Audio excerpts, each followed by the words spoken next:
To my channel. Monday night రాలో ఒక tension start అయింది. రింగ్ లో సెత్ రోలిన్స్ తన ఇంజురీ గురించి చెప్పాడు.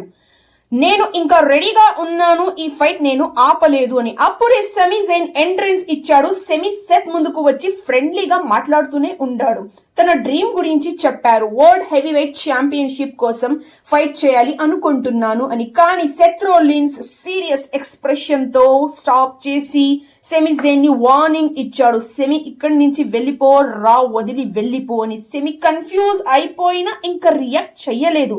అప్పుడే సడన్ గా బ్రౌన్ బీకర్ వచ్చాడు. బ్రౌన్ బీకర్ లైటినింగ్ స్పీడ్ లో రింగ్ లోకి వచ్చేసాడు. డైరెక్ట్ గా సెమీ జైన్ మీద అటాక్ చేశాడు. అన్ఎక్స్పెక్టెడ్ గా అటాక్ చేసిన రింగ్ పై పడిపోయాడు సెమీ జోన్. బ్రౌన్ ఒక లయన్ ని ఎగ్జర్షన్ లో చెప్పేస్తున్నాడు. సెత్ రోలిన్స్ ప్రకాశించిన సీరియస్ గా చూస్తున్నాడు. కానీ బ్రౌన్ బీకర్ సెత్ మీద అటాక్ చేయలేదు, ఎందుకంటే వాళ్ళిద్దరు ఫ్రెండ్స్ కాక. ఆయన కామ్ గా స్టాండ్ చేస్తున్న సెత్ రోలిన్స్ ఫుల్ కాన్ఫిడెన్స్ తో ఆడియన్స్ ని చూస్తున్నాడు. ఆడియన్స్ అందరూ షాక్ లో ఉంది. బ్రౌన్ బీకర్ రింగ్ మీద స్టాండ్ టాల్ క్లియర్ గా మెసేజ్ ఇచ్చాడు, ఈ రింగ్ లో బాస్ మేమే అని. రాలో జరిగిన ఈ మ్యాచ్ గురించి మీ అభిప్రాయం ఏంటి?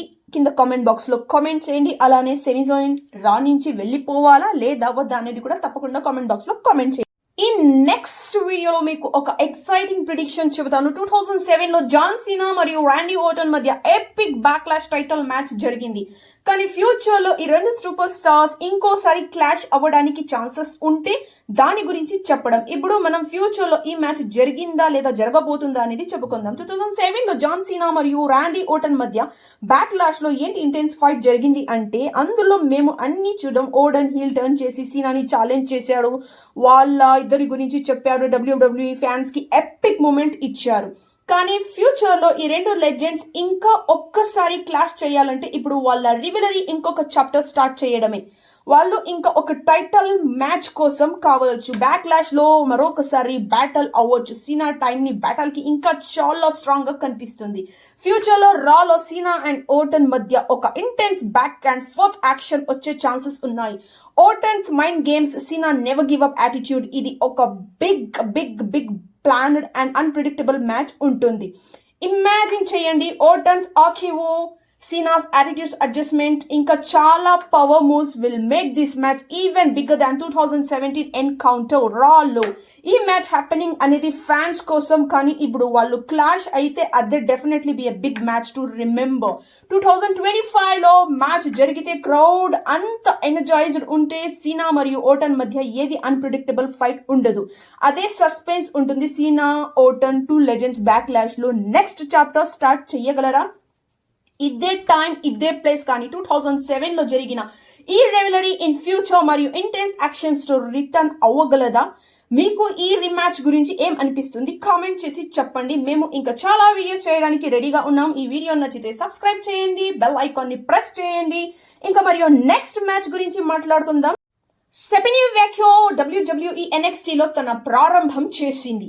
అండ్ ఐవీ నైల్ రాలో తన ప్రెజెన్స్ ని ఎస్టాబ్లిష్ చేసి వాక్యూర్ NXT విమెన్స్ ఛాంపియన్ గా తన టైటిల్ ని డిఫెండ్ చేస్తూ ఉంది. ఐవీ నైల్ రాలో తన అథ్లెటిసిజం తో ప్రముఖంగా పోటీ పడుతుంది. వాక్యూ ని ఛాలెంజ్ చేస్తూ ఉంది. స్టెఫనీ వాక్యో ఐవీ నైల్ ని ఛాలెంజ్ చేస్తూ రాలో ఒక సింగిల్స్ మ్యాచ్ కి ఇన్వైట్ చేసింది. ఐవీ నైల్ తన స్ట్రెంగ్త్ అండ్ ఎగిలిటీతో వాక్యో ని ఛాలెంజ్ చేసింది. ఐవీ నైల్ వాక్యో కి క్విక్ స్ట్రైక్స్ తో అటాక్ చేస్తూ మ్యాచ్ ని కంట్రోల్లో తీసుకుంది. స్టెఫనీ వాక్యో ఐవీ నైల్ ని కార్నర్ లో ట్రాప్ చేసి సబ్మిషన్ హోల్స్ తో ప్రెషర్ క్రియేట్ చేస్తుంది. ఐవీ నైల్ వాక్యో ని కౌంటర్ చేసి పవర్ మూవ్స్ తో అడ్వాంటేజ్ లో పెడుతుంది. ఐవీ నైల్ అండ్ స్టెఫనీ వాక్యో ని స్వింగింగ్ యురేనేజ్ మూవ్ తో పిన్ చేసి మ్యాచ్ ని గెలిచింది. ఐవీ నైల్ తన డెబ్యూట్ మ్యాచ్ లో స్టెఫనీ వాక్యో ని పడి రాలో తన ప్రెజెన్స్ ని ఎస్టాబ్లిష్ చేసింది. ఈ మ్యాచ్ గురించి మీ అభిప్రాయం కింద కామెంట్ బాక్స్ లో కామెంట్ చేయండి. ఒకవేళ మీరు WWE రా చూస్తుంటే ఈ రోజు జరిగిన డ్రామా మీకు తప్పకుండా గూస్ బంప్స్ ఇచ్చుండొచ్చు.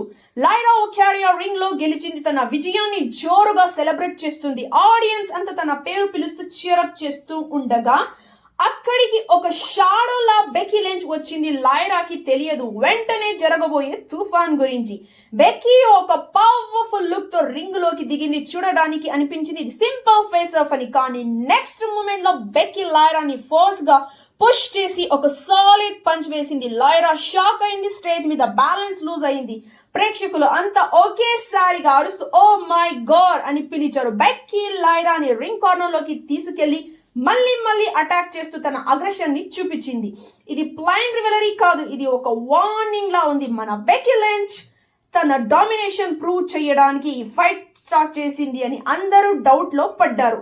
ఈ అటాక్ తర్వాత లైరా ఒకేరియా సిచ్యువేషన్ ఎలా ఉంటుంది, బెక్కీ లించ్ ప్లాన్స్ ఏంటి, అది తెలుసుకోవాలని మన అందరం వెయిట్ చేయాలి. మీరు ఏం అనుకుంటున్నారు? బెక్కీ స్టైల్లో నచ్చిందా? కామెంట్స్ లో తప్పకుండా షేర్ చేయండి. వీడియో నచ్చితే లైక్ వేయండి. ఇంకా WWE అప్డేట్ కోసం మన ఛానల్ ని సబ్స్క్రైబ్ చేసుకోండి. మళ్ళీ కలుద్దాం నెక్స్ట్ వీడియో. See you.